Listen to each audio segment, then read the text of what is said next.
Hi everyone. In this lesson we're going to prove that two triangles are congruent using the side angle side triangle congruence criteria. The word criteria in this case just means a method. So in simple words, criteria is simply a method to prove that two triangles are congruent. We have different methods in geometry to prove that two triangles are congruent. And so today we're going to look at the first one, which is side angle side. And we use the words or the letters SAS as a short way of writing side angle side. However, when we name it, when we read it, we say it side angle side. So up to this point, we have learned that whenever you have two figures that are congruent, all the corresponding sides and the corresponding angles are congruent. However, in order to prove that two triangles are congruent, you don't really need to show that all the parts in one triangle are congruent to the corresponding parts on the other triangle. You just need some of the parts, and that depends on the method. Actually, the name of the method says everything. So we're going to see what does this method or what does this criteria require in order to show that two triangles are congruent. So the side angle side criteria for triangle congruence. If two sides and the included angle of one triangle are congruent to two sides and the included angle of a second triangle, then the two triangles are congruent. So in this case, we only need three parts. We don't need everything here. We only need three parts. We need two sides and the included angle. Included here means the angle in between the two sides. So I'm going to write it here. Angle in between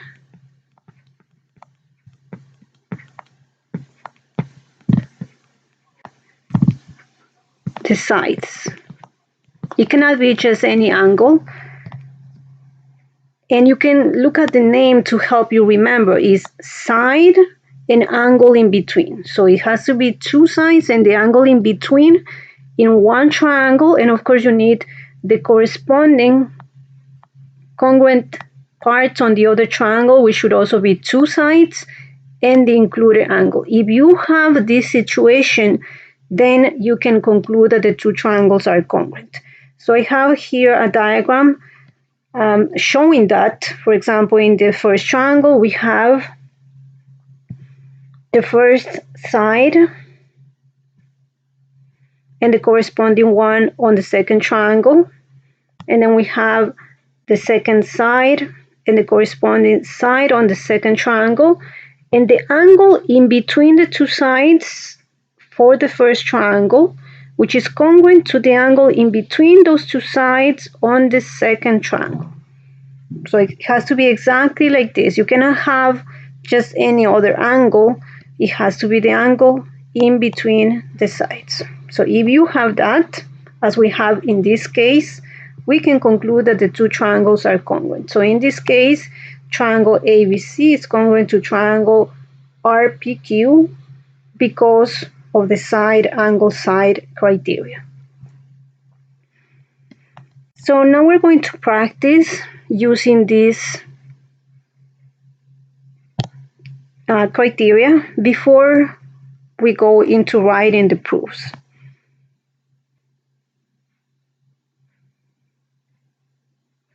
So we're going to do these simple exercises in which we practice with that criteria before we write the proofs. So in exercises 1 through 3, in each case, mark the missing pair of corresponding parts that would be needed in order to prove the triangles are congruent using side angle side. So the only thing that we have to do here is mark the missing pair of corresponding parts, but it cannot be just any pair of corresponding parts, it will be that part that would be needed for side angle side. So if we look at number 1, we already have a side and an angle in one triangle, and the corresponding side and the corresponding angle on the second triangle. So basically we already have side and angle. We're just missing a side. So because the angle has to be in between the two sides, that makes this side the one that we needed. It has to be this side. It cannot be the other side up here. It has to be this one because the angle has to be in between those two sides. Or in other words, the angle needs to be formed by those two sides. So it's going to be this side. And on the other triangle also has to be the angle or the side that forms the angle. So we're missing this one here. Okay, so those are the two sides that we would need in number 1 in order to have side angle side. So I'm going to mark, because I haven't marked, I just highlighted. So I'm going to mark, we need this segment to be congruent to this segment in order to have side angle side. And now we have side angle side, and the same thing on the other triangle, side angle side. So now we can say that the triangles are congruent because we have side angle side.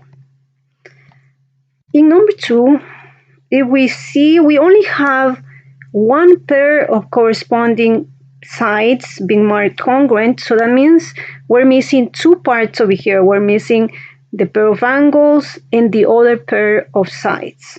However, you have to remember that whenever we have two lines or segments that intersect, we always have vertical angles. So although that is not given or it's not originally marking our diagram, that's a fact for us. So we have to be able to recognize those facts. That's a fact for us. We know that whenever we have this situation, we have vertical angles that are congruent. So for example, those would be congruent, or those two would be congruent. So in this case, inside the triangle, this would be congruent to this, and that would be because vertical angles are congruent. There is a theorem that says that. So if we need to justify, we would say those two angles are congruent because vertical angles are congruent. And now we have side angle, and we're just missing the other side. And since this is the angle that is congruent to the other one, it must be side LN, because the angle has to be in between the two sides. So it has to be side LN, and that one has to be congruent to side JL, because this angle here has to be the one that is in between the two sides. So now we have side angle side, and we could say that these two triangles are congruent by the side angle side criteria. And now on the other one, in number 3, we also see only one pair of corresponding sides being marked congruent. That means we also are missing two more pairs of corresponding parts. We're missing the pair of congruent angles and another pair of congruent sides. However, in this case, similar to like the vertical angles that being a fact for us, here we also have something that is a fact for us, which is the fact that this segment AC is being shared by both triangles. So that is congruent, that part is congruent in both triangles. So that's automatically another pair of sides that we could have, and we would justify this by the reflexive property, because the reflexive property says something is equal to itself. So we're saying AC is congruent to AC in both triangles by the reflexive property. And so now that we have two pairs of sides, we're just missing the angle, and the angle has to be the angle that is in between those two sides. So in this case, it would be the angle here at C. So it's going to be this angle that needs to be congruent to this angle here in order to have side angle side. And now that we have side angle side, we will conclude that these two triangles are congruent. So now we're going to write the proofs. And here is the first proof, and the instructions for all the proofs from 4 to 7 say this. It has two parts. Part A, write a clear and organized two-column proof. Mark the diagram with the givens and the conclusions. B, describe the rigid motions that justify the congruence. So there are two things that we need to do.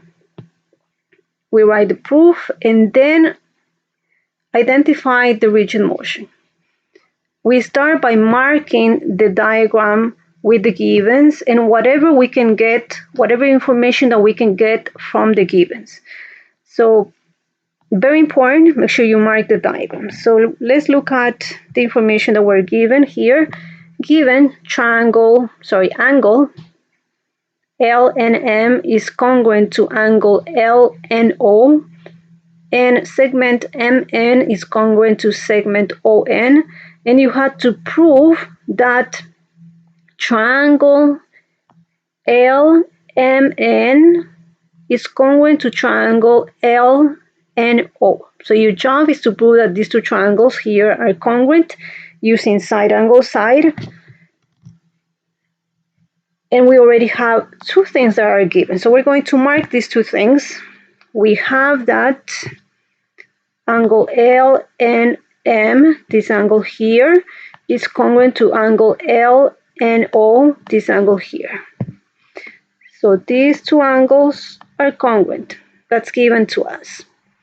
Then we have MN congruent to ON. That's given to us. And we already have side and angle. We're just missing one side, and this side has to be that side that forms the angle. So it has to be this side here, LN. And LN is a side that is shared by the two triangles. So we could say that this segment is congruent on both triangles by the reflexive property. And so that's how we have everything that we need. We have side, angle, side, side, angle, side in both triangles. And so we are ready to make the conclusion that triangle LMN is congruent to triangle LON. So we already have side, angle, side. So basically what I have done here is I have done the plan of the proof mentally. I have already all the things marked in my diagram. So I should know by now what is it that I'm going to write in the proof because I have done the plan. So I'm just going to write the proof here. I'm going to be writing these two givens in separate statements. So the first one, exactly as I did on the plan, when I marked the diagram, angle LNM is congruent to angle LNO, and that was given. I'm going to do something else. I'm going to write over here, what is it that I have here? I have a pair of angles. So there is the A of side, angle, side. I'm just missing two sides, two pairs of congruent sides. So the next given, segment MN is congruent to segment ON.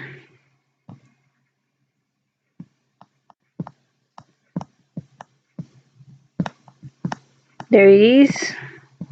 And that was also given to us. And so here I have a pair of congruent sides. There it is. And so the next thing that we said when we did the plan was that segment LN is congruent on both, or is the same for both. Therefore, it's congruent to itself. We're going to write it like this. LN congruent to LN because it is the same segment in both. And that is because of the reflexive property.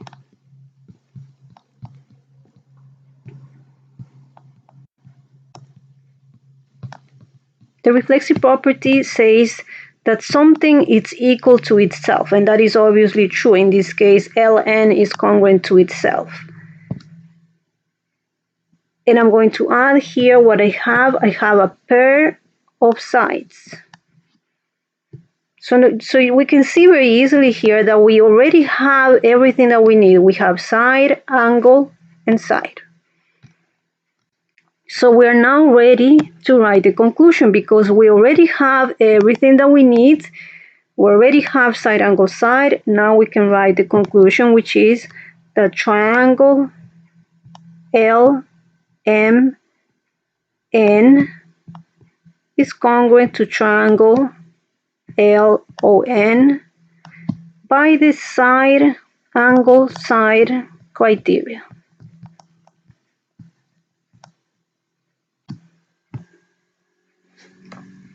So we're going to justify by writing the name of the criteria that we're using. Okay, so writing these letters here helps me to make sure that I have everything that I need in order to make the conclusion. So whenever you have an A, you must have specifically, very clearly, two angles being congruent. And whenever you have an S, you must have two sides that are congruent. And the other S also, two sides are congruent. If you don't have something like this, you cannot write the conclusion. So now that we have done the proof, which is part A, we now go to describe the rigid motion or the rigid motions that justify the congruence. So in this case, the rigid motion is sort of simple. The only way to get, let's say, triangle LON from triangle LMN is by reflecting on this segment LN. So M and O would be corresponding, or O would be the image of M after the reflection. N would be the image of itself, and L would be the image of itself because those 2 points are on the line of reflection. So I'm writing that here. The rigid motion that justifies the congruence is a reflection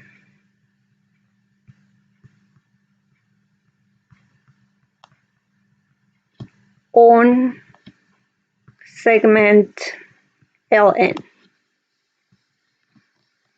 Okay, so that's what you have to do for each proof. Write the proof and identify the rigid motion. Now we're going to go to page number 2, and I'm going to show you the 3 proofs that you are going to do for the homework. So here is proof number 5. You're going to do the same thing, part A and part B. I'm going to plan the proof number 5 for you, and then you're going to do the proofs yourself. So given angle HGI is congruent to angle JIG, and segment HG is congruent to segment JI. And then you have to prove that triangle HGI is congruent to triangle JIG. So basically you have to prove that these two triangles are congruent. So I'm going to mark what I have. I have that angle HGI, this angle here, is congruent to angle JIG, this angle here. So this angle congruent to this angle. And we also have that segment HG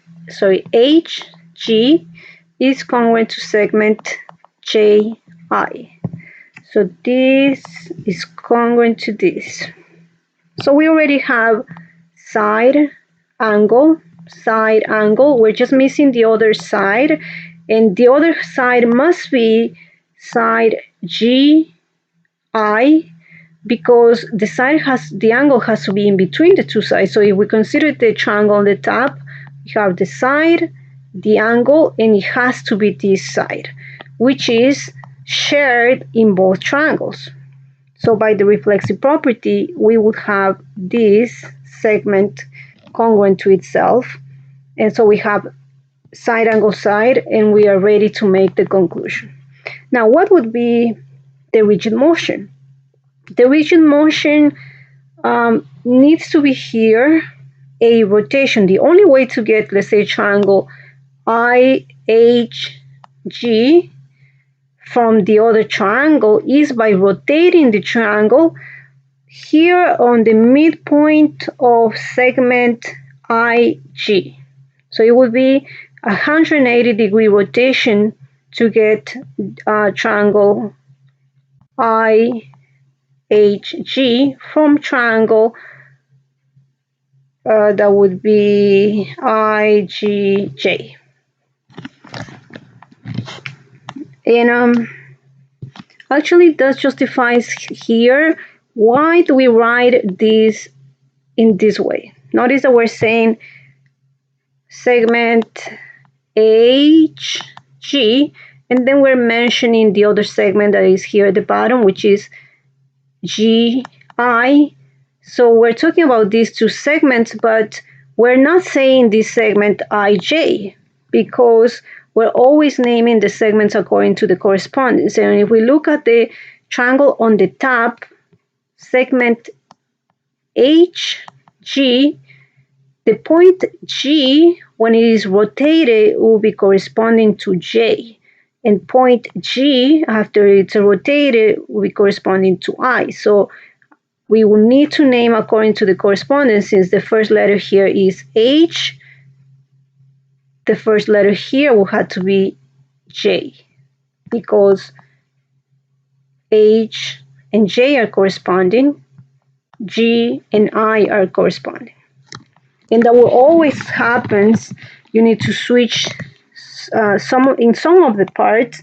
You need to switch the letters whenever you have a rotation. That happens only when you have rotation. When you have reflections, however, you don't need to do that. So let's go to the next one. So next one says, given AB is parallel to CD, and then AB is congruent to CD, you have to prove that these two triangles are congruent. I'm just going to mark the two segments that are parallel, AB parallel to CD. Remember that we show that two segments are parallel by using arrows. And whenever we have segments that are parallel or lines that are parallel, we have different types of angles that are being formed. We have alternating angles that are congruent, we have corresponding angles that are congruent, and we have same side interior angles that are supplementary. So you are going to have to use that information to get something over here.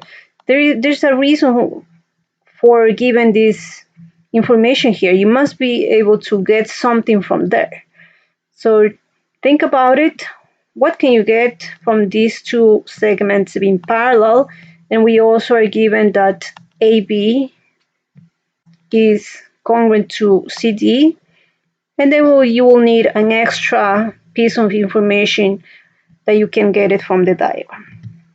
And after you do the proof, you just identify the rigid motion that justifies the congruence of these two. How do you get triangle ABD